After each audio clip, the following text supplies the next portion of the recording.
Prince মামুনের সাথে নাকি আমার কোনো ভালোবাসাই ছিল না। তাহলে 4 বছর আমরা কি করেছিলাম? একটা BMW গাড়ি যেটা অকটেনে চলে, উনি দেখেছেন যে ওনার স্বার্থ শেষ, ওনার স্বার্থ হাসিল শেষ। উনি যখন আরেকজনের কাছে যাবেন বা আরেকটা বড় টাকা পয়সার উৎসর কাছে চলে যাবে।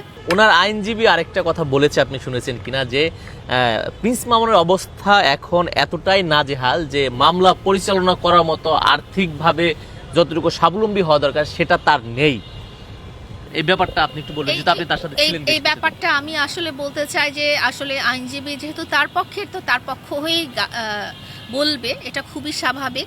তো আমি যদি লজিক বা যুক্তিতর্ক দিয়ে বিচার করি, ওনার জীবনযাত্রা দেখে আমার মোটেও মনে হচ্ছে না যে উনি একেবারেই, উনি বারবার বলছে তার ব্যবসা আছে, তার আরও নতুন নতুন ব্যবসা হচ্ছে। উনি যদি আর্থিকভাবে স্বাবলম্বী না হন, নতুন ব্যবসা কোত্থেকে আসবে? একটা BMW গাড়ি যেটা অকটেনে চলে, সেটার তেলের খরচ দিতে গেলে আমার মতো মানুষের নাজেহাল অবস্থা হয়ে যাবে। সেখানে উনি গাড়িটা মেনটেন করছে, গাড়িটা সার্ভিসিং করছে, গাড়িটা চালাচ্ছে, তার 4টা বাইক আছে এবং 4টা বাইক সে চালাচ্ছে। তো আমাদের মতো সাধারণ মানুষের, আমি জানি না, মেয়েদের তো মনে হয় একটা বাইকও নাই, তো আমাদের মতো সাধারণ মানুষ এটা এফোর্ড করতে পারি না। যেহেতু ওনার টাকা পয়সা অবশ্যই নিজের না থাকলেও সাপ্লাই আছে, সেই জন্য উনি এভাবে চলতে পারছেন। অনেকেই বলছে যে প্রিন্স মামুনের আইনজীবীর চাইতে লাইলার আইনজীবী বেশি শক্তিশালী। তার যে আইনজীবীর যে সংস্থাটা বা ওনারা যারা আছেন, তারা অবশ্যই খুবই প্রফেশনাল, খুবই কোয়ালিফাইড এবং খুবই যেটা বলবো আপডেটেড। এবং তাকে, প্রিন্স মামুনকে যেভাবে রেডিমি দেওয়া যায়, মানে কিভাবে ওনাকে ভালো রাখা যায়, তার সবগুলো কলাকৌশল ওনারা খুব ভালো করেই জানেন। দেখে আজকে আপনারা প্রিন্স মামুনের যদি একটা ভিডিও দেখেন, দেখবেন যে উনি হেসে খেলে বেড়াচ্ছে। একটা মানুষের জন্য যদি একটা ভিডিও থাকে, তাহলে মানুষের ঘুমটা হারাম হয়ে যায়। সেখানে ওনার বড় বড় 2টো মামলা আছে, 2টো মামলাতেও উনি হেসে খেলে বেড়াচ্ছেন। বিকজ তার আইনজীবী অবশ্যই শক্তিশালী, তার অবশ্যই প্রফেশনাল এবং অবশ্যই খুব ভালো সাহায্য করছে তাকে। আচ্ছা, আপনাদের এই মামলাটা বেশ কিছুদিন হয়ে গেল, এখনো কোনো দিকে সুরাহা হচ্ছে না। তার মানে কি যে একজন মেয়ে হিসেবে আপনি যে প্রপার জাস্টিসটা পাওয়ার কথা ছিল সেটাকে আপনি পাচ্ছেন না, এটা মনে করেন? আমি মনে করি দেশের নাগরিক হিসেবে আমার যতটুকু সাহায্য পাওয়া দরকার আমি সেভাবে পেয়ে আসছি আইনের কাছে, রাষ্ট্রের কাছে। এবং আমি মনে করি যে ইনশাল্লাহ আমি সুবিচার পাবো, ইনশাল্লাহ আমি ন্যায় বিচার পাবো।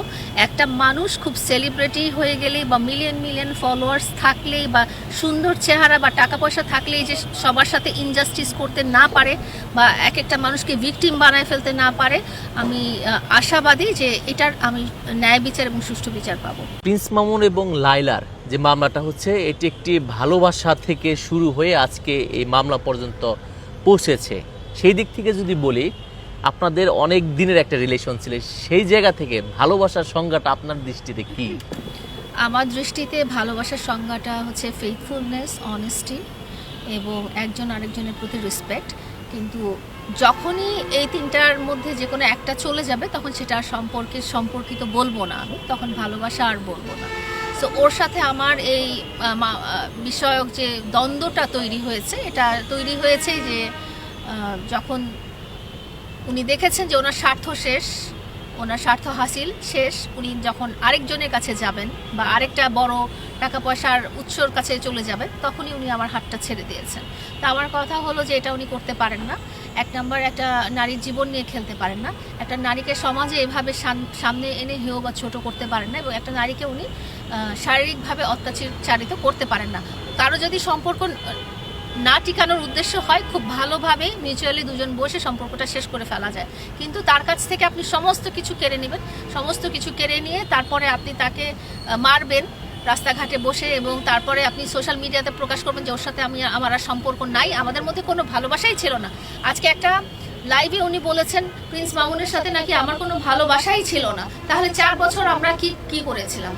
এবং 4 বছর আপনারা কি, উনি আজকে এত বছর পরে, 5টা বছর পর উনি বলতেছে যে তার সাথে আমার কোনো ভালোবাসা ছিল না। এটা তো কেউ বিশ্বাস করবে না এখন আজকের স্টেজে। আপনি যদি আমার সাথে কোনোভাবে সম্পর্কিত না থাকেন, আপনি আমার বাসায় কি করেন 4টা বছর? আপনি আমার সাথে কি করেন 4টা বছর? 4টা বছর তো অন্য কোনো মানুষের সাথে আপনাকে দেখা যায়নি।